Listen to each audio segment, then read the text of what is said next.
Ayaw ka balaka sa imong gugma, tungod kay si Jesus man nag-andam sa atong puloy anang salig sa saad.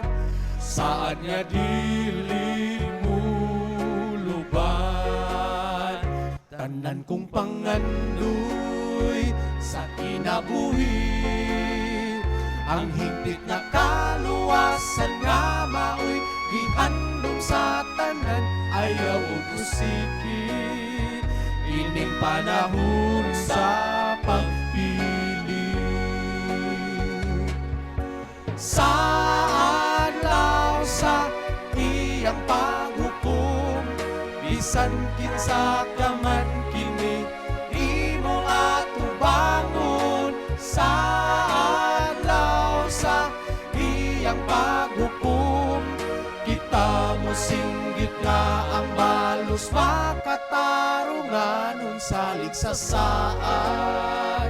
Ayaw pagbulag bisan sa kalisod ang pinganong anamo ng kalag matuod ang saad. Saad nga dili mo lubag. Sa adlaw sa iyang paghukom, bisan kinsa ka man kini imong atubangon. Sa adlaw sa iyang paghukom, kita mo singgit na ang balos makatarunganon salig sa saad.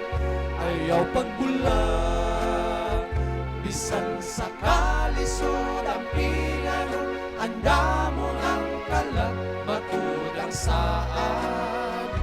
Saad nga dili mo lubag. Saad